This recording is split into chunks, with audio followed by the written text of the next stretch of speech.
Most influential teams. Now, correct me if I'm wrong, but wasn't there a Tennessee team that didn't give up a single point in a season? Now, Throughout the Bill regular Connelly season. in the regular season. Bill Connelly doesn't believe they should be on the most influential teams. Why?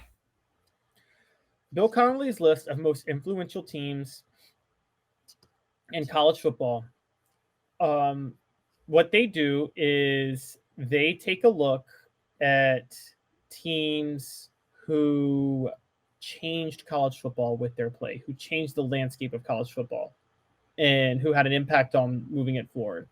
So the top 30, just for context, 1968 Texas with Darrell Royal is number one. The reason they won the national championship with the modernized wishbone, and that totally affected how Nebraska, Oklahoma, and even Alabama played in the 70s and moved forward.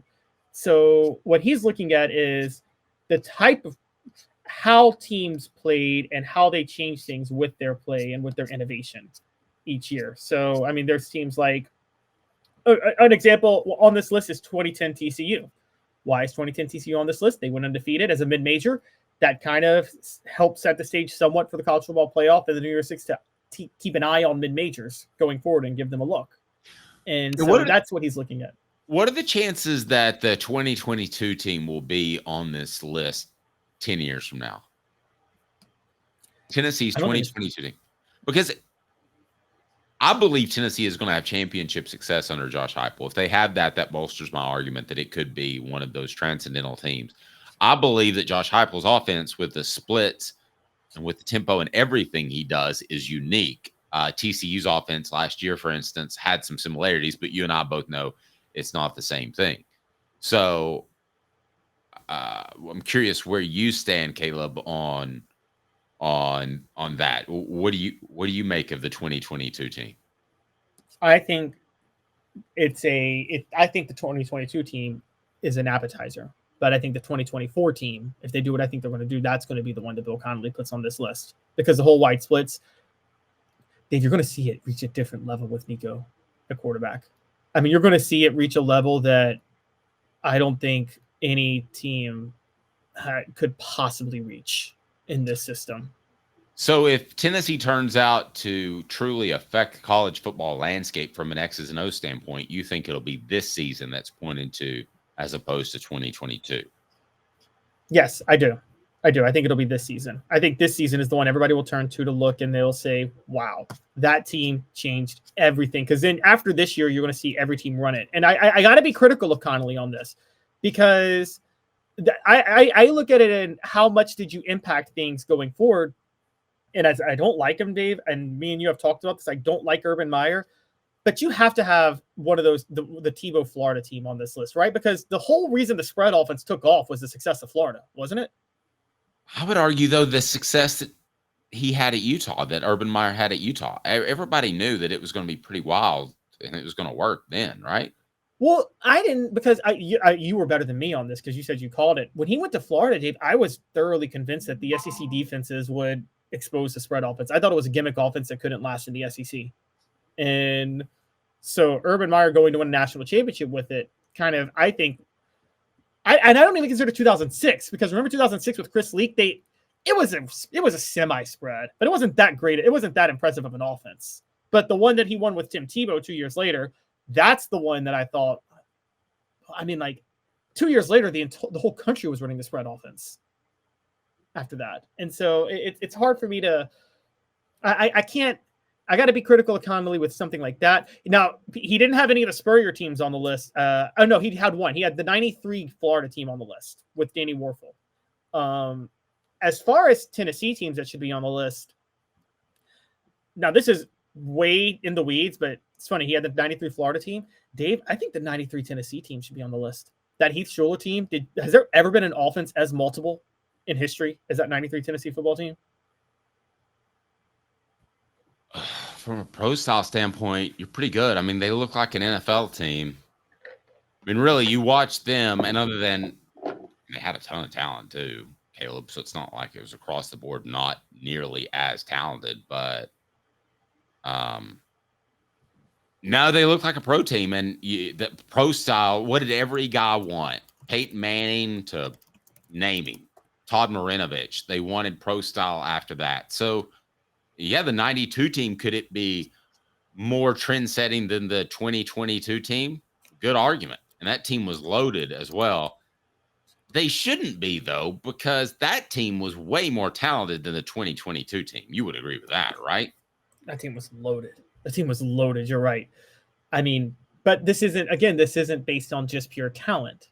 I just want to go through a few others real quick, and maybe I'll do a list on the the 5 or 10 Tennessee teams that had the biggest impact on college football history. But the 1969 team that got blown out by Ole Miss, that was an influential team for a couple of reasons. One, they made Archie Manning a household name by getting blown out by Ole Miss. But the other part of it was that 1969 team won the SEC title with the first significant black contributor in the SEC in Lester McLean. They also had Jackie Walker, a future two-time All-American, on that team. And so I think when you look at that, that team spurred integration in the SEC more than any other. And I think that's a big deal, the 69 team. The first team that Robert Nealon coached, 1926, should also be on here because Robert Nealon, that team, I don't know if you know this, Dave, they invented the phone to the sideline from the press box. Nealon built that when he took over Tennessee. And that was an early advantage. When I get back doing my history videos, guys, sorry, took a bit of a hiatus on that. They're starting up in July again. Had a kid. I'm going to break down how Nealon was so successful. He actually was the first to utilize seeing the field from the press box, and he would have coaches call down to the sidelines to tell them what they saw. He was the first to do that because he was an engineer. Good stuff. That's why we're glad he's back, and he is back. Can you put the link up for our giveaway, as we're going to go ahead and give away that Tony Vitello College World Series autographed baseball right now? If you want to join, it's just $9.98. We'll have recruiting coverage, increased recruiting coverage as we move along. We'll also have the opportunity to interact more often with me and Caleb, which we really, really look forward to. And we'll spin the wheel here momentarily for that ball that we'll give away, the Tony Vitello autograph ball. So hit that like and subscribe button. We greatly appreciate that.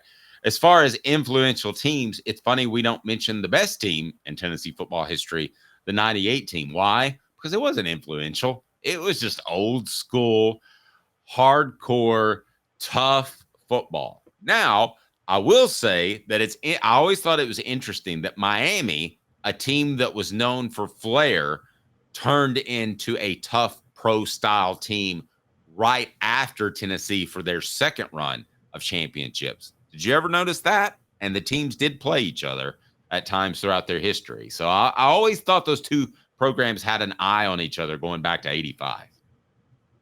Well, yeah, they did. Well, 85, Miami was already doing it. Remember, Jimmy Johnson was the one that brought in the 4-3. And I was talking more offensively, but yeah, he was doing that too. My point was that the 98 team, I don't think was that influential, but it was a little nudge towards, why don't you just play good old fashioned football, even if you're ultra talented? You see what I'm saying? It was. It was influential also, again, in the multiplicity of the Tennessee system at the time. Dave, how many, we could say, we said our things about Fulmer and Cutcliffe and everybody. So I would say this was probably more Cutcliffe than anybody. How many schools were equipped to go from Peyton Manning to T. Martin in the styles of quarterbacks? Not many, but you would agree with this, that Caleb, that despite his skin tone, that he was a pocket passing quarterback. T was. I mean, he could run, but he was a pocket passer first. So it wasn't a massive transition. I don't know. I thought T ran a lot more than I thought it was massive because Peyton could not run at all. And they had design run plays for T. Martin, a lot of them. And yeah, the only design run plays they had for Peyton was the one he designed for himself when he faked the boot. Faked the handoff, yeah. Did you know that he would lie to the entire team and he would actually call the dive? Because I knew that. He believed that the offensive lineman and the running back wouldn't really sell it if they thought it was just a fake. Well, it worked, and it worked in the Which NFL. is why he got your boy DeMarcus Ware one time when he was 38 years old, and your Cowboys. Remember that one in 2013? I remember I was at the beach and I thought that was the worst draft pick ever, and I was wrong.